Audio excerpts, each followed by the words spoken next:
Thank you, Lone Ranger. Welcome to the George Thomas Clark podcast.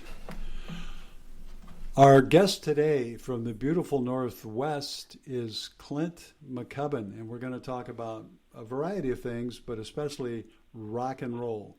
Many people go into music, they go into writing and other independent creative endeavors such as painting and acting as well. And it's extremely hard to make a living. And at some point, people have to decide, okay, even though I'm good at this, in order to have the kind of lifestyle I want, I need to do some other things. So before we move back in time, let's say hello to our guest, Clint McCubbin. How you doing, Clint? Good morning. Really well, Tom. Glad to be here. All right. We should say that Clint was born in, not in Seattle, in Eugene, Oregon, and then moved to Sacramento, where coincidentally, his father married my mother, and we, from age 9 on, were raised as stepbrothers. And our parents, it was a stepmother, stepfather situation. But anyway, collectively, our parents insisted that we take a minimum of 1 year of piano. I bit my lips and did so, and even appeared in 2 recitals doing some very elementary stuff. One of them was Little Buttercup. You were somewhat more talented and interested in it. But I don't recall you being that into music as a musician as a kid. Can you tell us? No, you're right. I wasn't that interested as a kid. I did like playing the piano, but you remember our teacher was a Mr. Olenek, a Polish immigrant who was very stern, boring, by the book. We took just classical piano lessons and had to learn to read music, and it was very regimented, if I remember. And but I kind of bared through it and did all right with it. And later on, when I started playing in bands, what I didn't know that I learned by doing that with Mr. Olenek really paid off for me. Yeah, I have fond memories of him as being a real gentleman. I can remember sitting next to him on the piano bench there, and he was just beautifully groomed, very polite, a nice guy.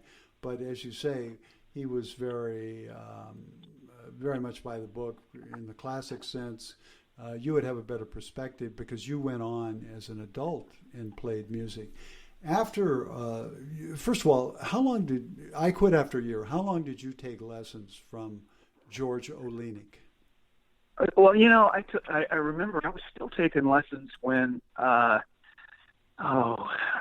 must have been 14 or so, and I'd had enough of Mr. Olenek and his classical music, which I enjoy classical music. I love to listen to it, but I needed something more.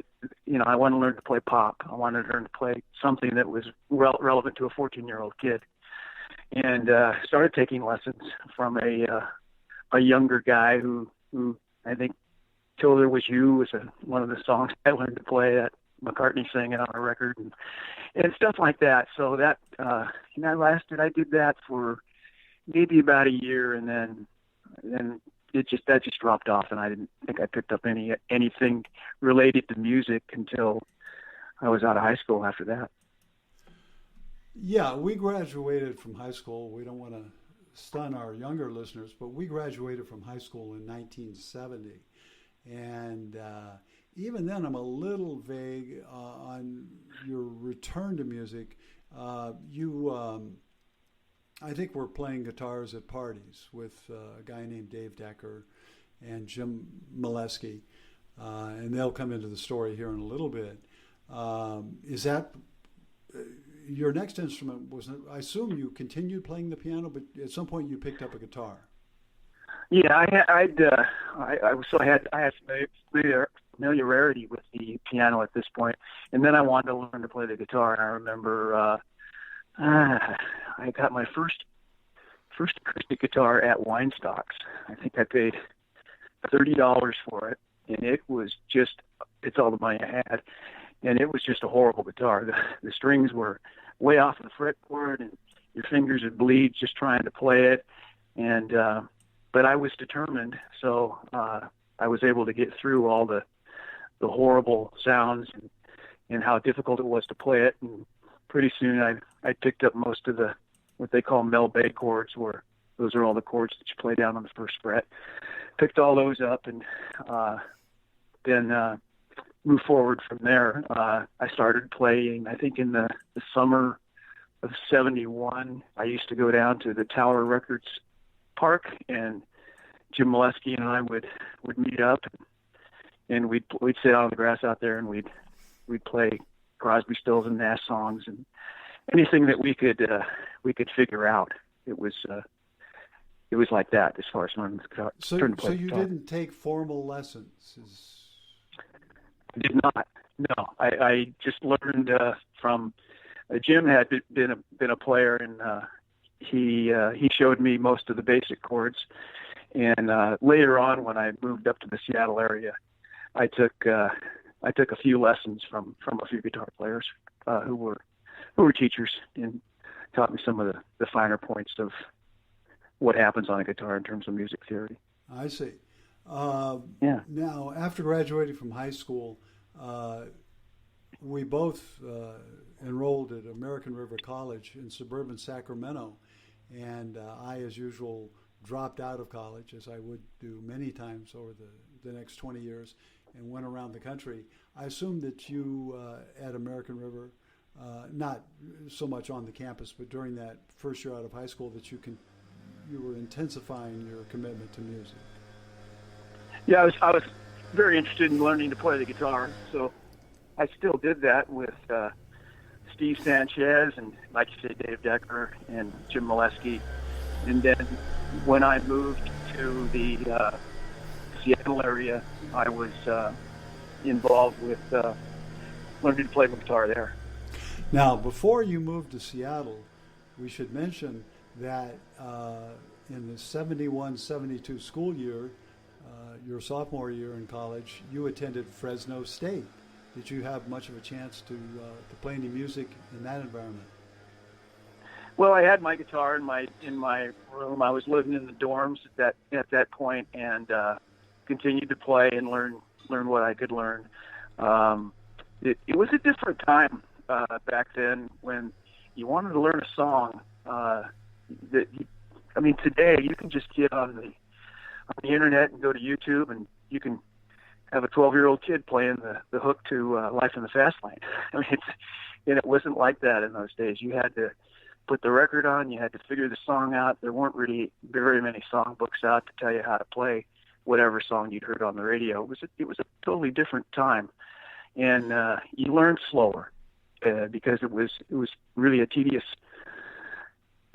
thing to do when you weren't familiar with all the minor chords and maybe the way the chords should be constructed and so forth. It was a different time. But when I moved up, the reason I moved up to Seattle is that I was actually going to Fresno State, and I was a history major, and I wanted to maybe take up the law, but I found out that I was just down there living my dad's dream. I've always been a very active guy, and just sitting down and having sort of an office job type of thing for my future just didn't sit well with me at all. And I made which is now a pretty ridiculous decision. I just decided at the end of that year, I hopped in my car. I'd been talking to Dave Decker, who was up there in Seattle, and he said, "Come on up and we'll start a band." So I went home. I told the parents I was going to Seattle. I'd never been there before in my life, and packed all my stuff up and never came back. Well, I don't know if you remember it. At the time, I had a part-time job at Sears. This was in the summer of 1972. Yeah, selling paint, I think, right? And you stopped by with a guy named Doug Klein, who was a basketball player at El Camino High School, one of our rivals, and you had become friends with him at Fresno State, and you two guys stopped by the store, probably in separate cars, but anyway, you stopped by to say goodbye. You said, "Hey, I'm driving right now to Seattle. So it was a summer day. Do you happen to remember that? I do, and I remember that. Yeah, Doug was at Fresno State, and he was like a rival. They played for El Camino, and I remember we all kind of hated him because he just beat us. Well, he's really, really good. They had a really fine group of athletes for a number of years there in the 60s at El Camino, and they were flat better than Encina, I think, in just every sport that I'm familiar with. But they did. So that's. But he was I got to know him because he played the guitar as well, and we got to be good friends down at Fresno State, and now you mentioned he was a good guy. Absolutely. Yeah, he was. Not that I knew him particularly well, but just a little bit from talking to him with you. Now, you mentioned chucking school and heading north, but when you were in Seattle, you did do some studying at the University of Washington. Yeah, I did. Wanting to be in a band takes a while. Takes a lot of perseverance, and you got to live on something.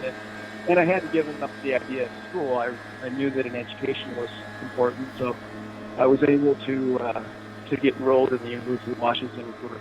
I was there for a year, and I was still just taking basic classes the first 2 years of college. We all know we all kind of take the same classes. So I was there for a year, and then the band thing actually took off to where we were playing clubs 6 nights a week and not getting rich, but making enough money to live on. Yeah, that's a little bit down the road because I visited you guys Thanksgiving of 1972. When I say you guys, I'm talking about our high school buddies, Dave Decker and Jim Molesky. You guys had a house on Mercer Island, a beautiful place. I had never been to Seattle at that point, and so it was an exciting November trip, a lot of drinking and other activities that we wouldn't dream of today, but that was the rock and roll era. And something happened with Dave. I guess Dave decided to concentrate on academics or something. He dropped out of the band situation, whereas you and Molesky continued. Yeah, it's a little more complicated than that, but it's kind of a typical bandmate story when you get in your first bands and you think everything's going to be hunky-dory and we're going to be together forever, and then something happens and somebody quits and another guy comes in, and it's just a revolving door most of the time. And we were playing with a guy named Dan Soder, is the guy we came up here to play with. He was a drummer, and one thing led to another, and he couldn't play anymore. And then we got actually kicked out of our Mercer Island house because we weren't behaving, as you said. And then we moved to the district, and I was living in a place. It was like a boarding house called the Old Same Place, and I lived right next to Zeta Psi fraternity, and that's where I happened to run into an individual named Robert Case, who was a really, really good guitar player, musician, and Molesky was over in that area as well. Decker had gone to another area of the city, and we really weren't a band anymore. We didn't have a drummer, and we were just kind of going to school and doing what we did. And then these guys at the fraternity, there was another, there's 2 or 3 or 4 other guys there. Lance Williams, George Jordan, and Pat Carney, and they were drummer, guitar player, conga player, and we started. They had a little area in the fraternity next door where they had parties, and we were able to go in there and practice. And so we practiced together for a long time, and that's the band that took off to where we could go and play clubs, and we played a lot of parties, free parties at the University of Washington, trying to get in our, they say you got to pay your dues, and we did. And Dave was not part of that. He wasn't part of that that whole thing. He didn't get invited, and it created a rift between Dave and I. He kind of he didn't. It was the guy who was difficult. He didn't want to play, and yet he was upset that he couldn't play, and placed a little bit of the blame on me. But I'm okay. He's okay. Yeah, well, he's okay with that, but unfortunately, our very good buddy Dave is in ill health. Last we heard in Taiwan, but we wish him the best. You mentioned the breakups of bands. Rolling Stone, I get their email or their newsletter, and it just happened last week. The 50th anniversary of the Beatles breaking up. So, I mean, those guys broke up when they were still young. They were still in their 20s, despite unprecedented success at that stage. Yeah, and when you actually we lived together. This group of guys that I just described, we lived in a house together, and we ate together, played music at night, 6 days a week together. And you're only 22, 23-year-old guys, and you're full of testosterone, and it's just a big old time bomb waiting to happen. And so we had fun playing. Whenever we play together, we were pretty good. That was fun, but all the stuff behind the scenes you find out that there's probably two guys in the band that you really don't like. And you have that going on behind the scenes all the time. Yeah. Unfortunately that's life, and you're better at it than I am by far in terms of being outgoing and mellow and dealing with that. But yeah, I've come into that situation even in the last 24 hours thinking, well, so-and-so is more difficult than I had realized, and so-and-so is much nicer than I realized. I'd like to also mention that the name of your band was Euphony. Yeah, I actually came up with that name, and I was actually reading a book that a lot of us had in those days. It was called Word Power Made Easy, and just trying to enhance my vocabulary, and that happened to be, we were throwing around all sorts of names, Hot Dog and the Downshifters, all sorts of stuff. But so I came up with the Euphony name, and everybody voted on it, which is a milestone, because when you have six guys with six opinions, you usually can't settle on anything. So that was the name of the band. So did you guys have a pretty good following in the U District during that period? Yeah, we did. The best thing about what we could do that we were okay musically, nothing great, but everybody could sing. So we could play Doobie Brothers songs. We could play anything that had multiple harmonies where there were group vocals. That's the kind of stuff that we could do, which is really not usual. Most bands, there's one guy, maybe two, that can sing, and then the others shouldn't sing. So it was good that way. Now, you mentioned being booked up to 6 nights a week. Is some of that attributable to your agent, a man named Leon Hendricks? If the last name is familiar, it should be. His brother was the late Jimi Hendrix. How did Leon do? Did he get you some of these bookings? Yeah, that's quite a story there. Leon was our manager for just a little while. I met him. We were at one of those fraternity parties playing a gig. They called them functions in those days. And he happened to be there, and we found out who he was. And Jimi Hendrix was a household name in those days. And so he approached us and said, "Why don't you let me take you guys on, and it'll be nothing but limousines and private jets by the time we get done here." Wow. And so we went with him, and so a couple of stories. He turned out to be really a nightmare. And back in those days when you wanted to do some promotional pictures for for whatever you were going to do for promoting your band. You always see guys running around in parks, and they jump in the air and they put their hands out, and they're all in the air at the same time, and like a Monkees album, something like that.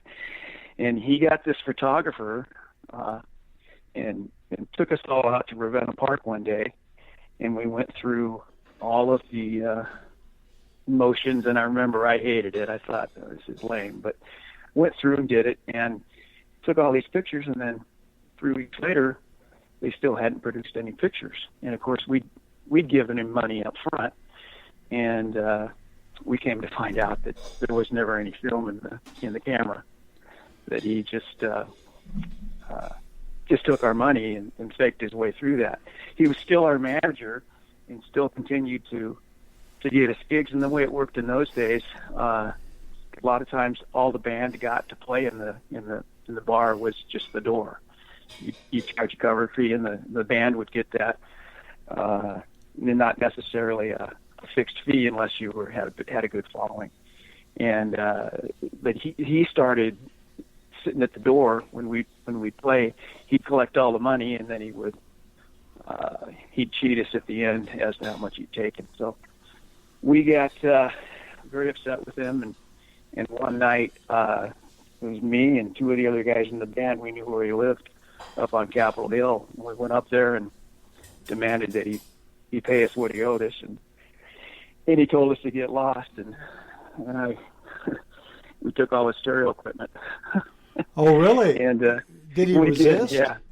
Did he resist? He was outnumbered. Yeah. Oh, okay. We were really upset. Yeah. Yeah. So, and later on, just about 3 years ago, so that was the end of us with Leon, but about 3 years ago, I saw that the Hendrix family, who are very prominent here in Seattle. I mean, his dad's name is Al Hendrix, and you see him playing in celebrity golf tournaments and stuff. And Jimi Hendrix has a building just dedicated to him down in downtown Seattle. But the Hendrix family sued Leon for trying to take some of Jimmy's estate, which he had no right to, and he lost, which I'm sure not upset about that. None of that surprises you based on what you've just revealed. I can remember there was a problem. I didn't know the details. Now, another thing I remember from that era when I would talk to you about how things were going, you said that you guys were getting tired of playing in crowded bars, and the owners kept telling you, don't play your own stuff, play top 40. We need people dancing in order to sell beer, that kind of thing. Yeah, it's kind of a double-edged stone. Once you actually play in a band for a living, you'll find that in order to, and you're right, they didn't want to hear any originals. They wanted to hear whatever's on the radio, and we could play those songs. But by the time you get good at playing a song with all 6 of you knowing all your parts and all the vocals, and you don't make any mistakes, by the time you get done doing that, you actually are so sick of playing that song. I mean, I bet we played Taking Care of Business 1,000 times, and it's kind of a double-edged sword. So the only time you really have the most fun you have is when there's a full house, which is usually Friday and Saturday nights. Other than that, these were just regular bars, nothing special. And the Monday, Tuesday, Wednesday, Thursday nights are usually pretty dead, and you're just kind of going through the motions sometimes because you're kind of sick of playing the songs. It's kind of a double-edged sword. I can remember, I didn't know why, but I can remember a rather scathing remark you made about the Bachman-Turner Overdrive song, Taking Care of Business. You know, you said it in a satirical way, and I thought, gee, I think it's a pretty good song. Well, I didn't know that you had played it 5,000 times in practice. So this is the first. It's interesting. After a half century, I find out why you were a little displeased with the song. Now, at some point, I think anyone listening to this interview knows that you're not going to probably continue in your career. Were you the first in the group, or was it multiple guys who decided, hey, I got to move on from this? No, I was not. The first guy that moved on was the drummer. And so we got got another drummer. I can't even remember his name now. I think George and Lance, and all those guys were still there.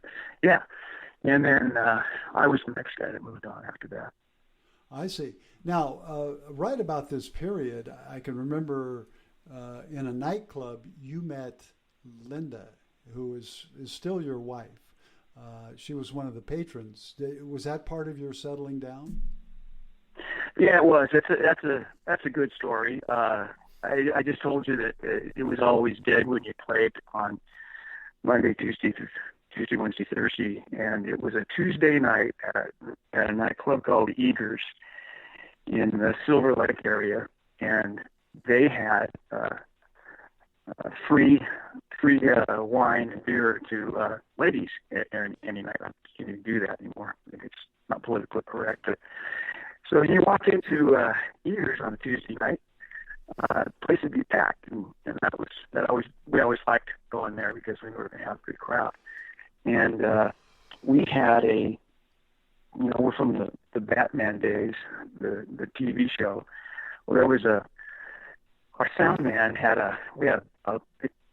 we called it it was like a bat phone. It was on a 4-foot pedestal sat back by the drummer. It looked just like the bat phone, and if we had a problem with the sound, we could pick up the phone and talk to Austin instead of just point at our ears and put our fingers up and try to do sign language. And so we were, I think it was about getting ready to start our second set, I think, that Tuesday night. And keep in mind, playing in those bars, I was no stranger to pretty girls. I mean, I saw them every day, every night. And appreciated that, of course, but it wasn't. So I get a call just before starting our set, and the drummer hands me the phone and says it's Austin. So I got my back to the dance floor, and Austin says, "Hey, see that pretty blonde out there on the dance floor? She wants me to tell you that she loves you." So, oh well, okay. So I turned around and I saw her. It was Linda, and it was like, I mean, she was pretty, but I said there's lots of pretty girls out there. It was like, I can't describe it. I mean, it was like a Disney movie. Our eyes met, and there was just something there that just completely, we just exploded, just visually. And so that was great. We started playing, and then she waited around till we got done, which is another unusual thing, because when you play those bars, most of the girls that you'd be interested in, they're long gone before you get done. So she waited for me, and we had a nice conversation, and then we made a plan to meet at a park in the Everett area, which I'd never been to before, on a Sunday morning, because I wouldn't be playing Sunday night. And we met up, and 6 months later, I was out of the band and we were married. And you were, even at that point, I think you were only 22 when you got married, weren't you? I'm not sure, Tom. I think you were 22. 23. 22, yeah, 23, okay. And not sure. So you started a family. You have 2 adult children who are both doing very well now. And you went into the electrical business, which your father and my stepfather were in. In Sacramento, periodically, semi-regularly, worked part-time for McCubbin Electric in Sacramento as an unskilled laborer. I had no talent for construction, which is not a secret. Anyone who knows me is aware of that. And it was a tough go to be called all over California for the more rugged jobs. You, on the other hand, did have some talent, and I think you started off as a laborer for about $4 an hour, then the minimum, and then within a couple of years you were in an executive position. Isn't that pretty much how it went? Yeah, it is, and I attribute my success in the electrical to all the experience that I had in athletics, because wiring houses or apartments or most anything, especially when you're that young, it's a competition. And I'd always been highly competitive, and because of that, I excelled in not only getting things done quickly, but efficiently and so forth. And yeah, I did well for a long time, and then I ended up with a really good job working for a place called Monarch Electric. They were one of the largest shops west of the Mississippi. They had 300 electricians going to work there every day. 300. That's a lot of guys to provide work for. And there were 3 divisions. There were houses, apartments, and commercial. And I got, at the ripe old age of about 25, I got awarded the supervisor position for all the apartment electricians, which were 110 guys. And I didn't have any, you know what the Peter Principle is?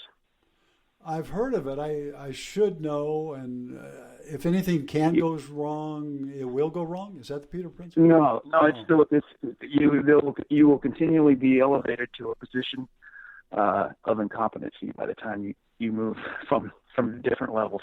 And what I mean by that is this: just because you're one of the top wiremen in the shop doesn't mean when they put you in a supervisory position that you'll have any idea how to handle people. Because now you're not wiring. Now you're dealing with you're having to motivate people to do what they need to do and not have them unhappy and so forth. And I found out that I didn't lead a normal high school life, as you know. I mean, from the 7th grade all the way to when we graduated, I was maybe 1% of the guys. I never went home after school, not ever. I mean, it went from football to basketball. It was summer football to baseball and track, and that's kind of the it's not the normal way you grow up in high school.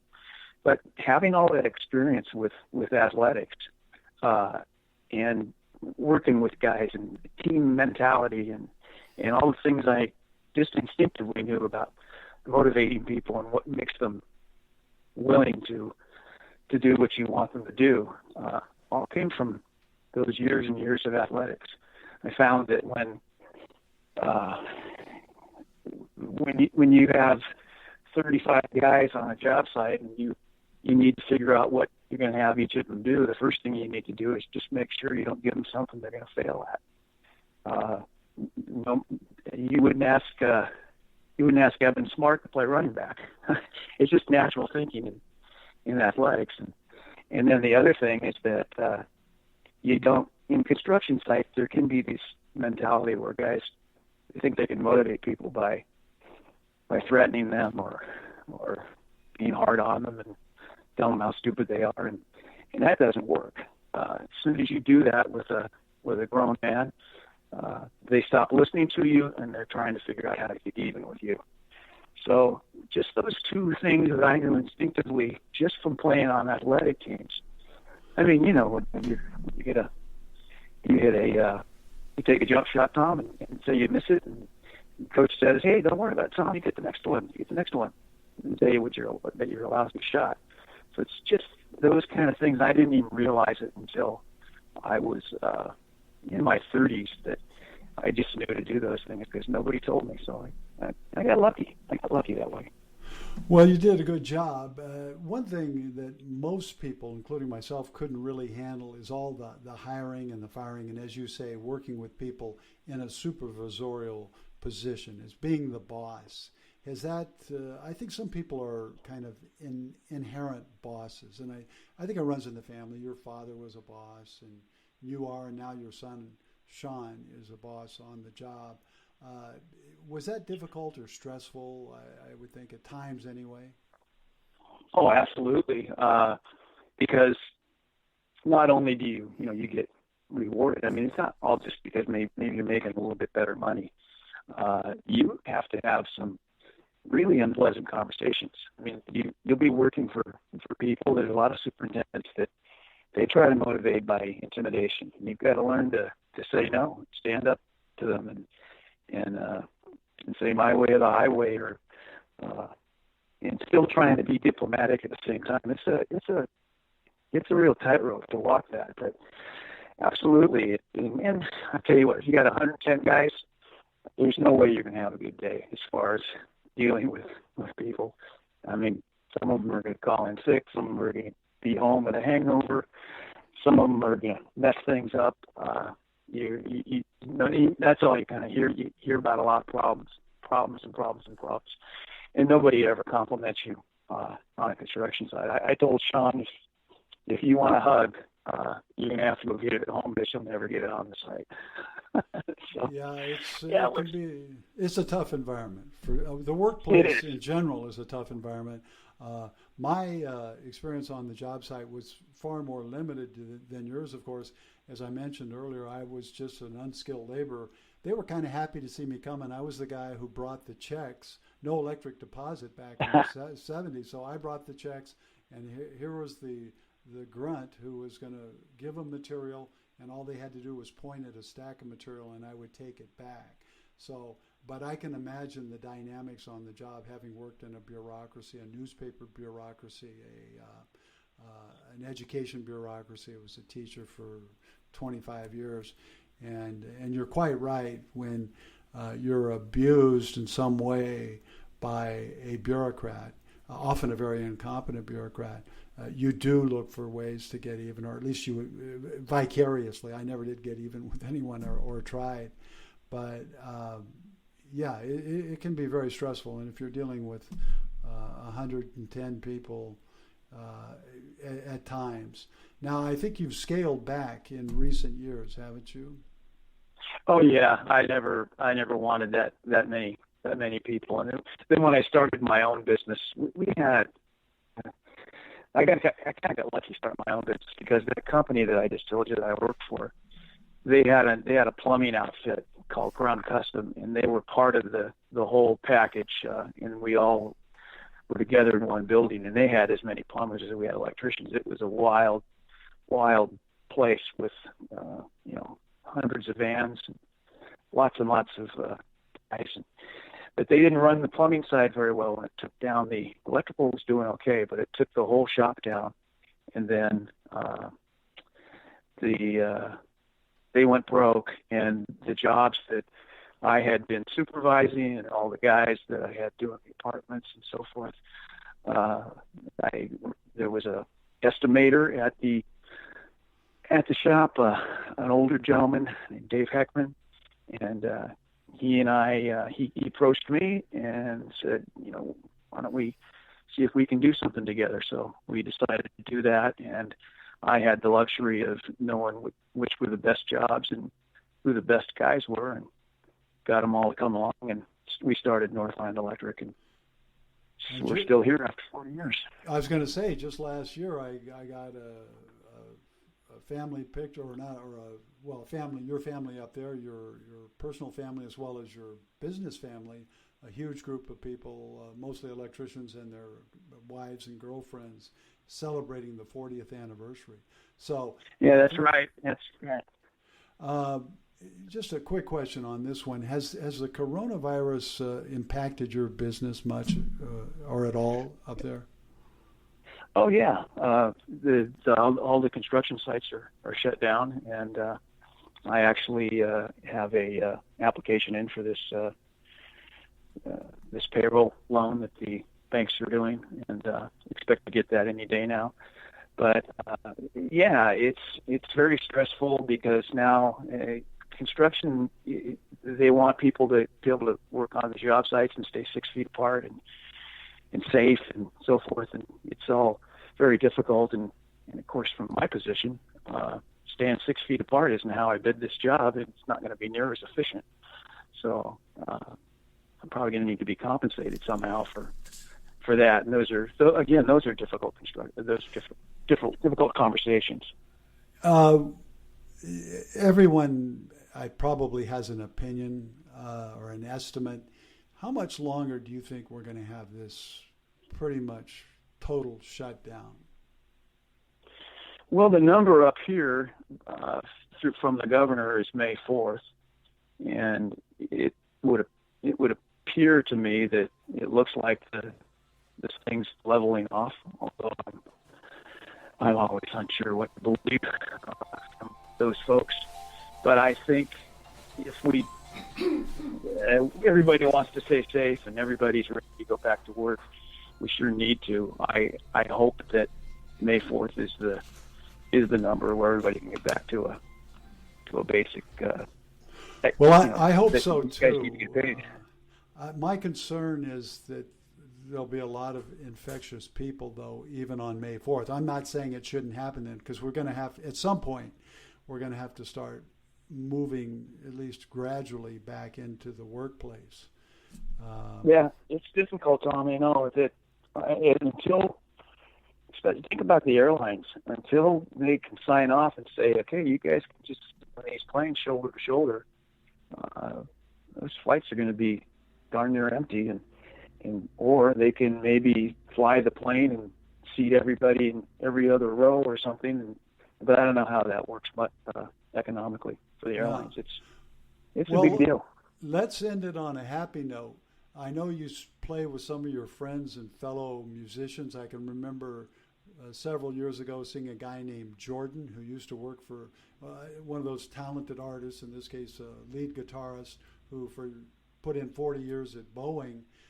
So I've seen you guys play with a lot of good music up there. When are you going to get together with your friends and fellow musicians next? Well, you know, after I quit after I got married and got a real job, I never stopped playing in bands. I've been in I don't know 3 or 4 up here with the different lineups, but I played with Jordan for about 25 years, and I played with 3 other guys. We called ourselves the Closet Rockers. We play parties and weddings and stuff like that every once in a while. Nothing big. And I played with those guys for up until maybe 2 years ago. And Jordan is actually moved, and he's putting together a little recording studio. And we haven't played together in a couple of years, but we have plans to go this summer. He'll have that thing done to go in there and mess around. Yeah, so I'm still seeing those guys. What part of Seattle does Jordan live in? Jordan's just south of me, about 20 miles over. You know that place where I told you I met Linda, Silver Lake? Yeah, he lives right there. He lives right there, just a few blocks from that. It's no longer, the tavern's no longer there. I think it's a sewing store or something now. All right. Well, it sounds like you guys are going to have some great recording sessions. I hope next time I'm in the area, I'll coordinate it with some sort of jam that you guys are having there with Linda. I attended your last jam up there, which was in whenever it was, several years ago, and I really enjoyed it. I think it was at Jordan's house. That was at Jordan's house in Jordan's house, in the basement. Right. And we played down there for years. That guy reminded me of Eric Clapton. I thought he was really good on the guitar. He's a good guitar player. Jordan can get it done. There's no doubt about it. Yes. All right. Well, Clint McCubbin, as you have indicated, you're a busy man with payroll concerns, so we'll let you get back to work, and I'll return to the writing table, and we'd like to thank you for joining us today. Thanks very much. I really enjoyed the conversation, Tom.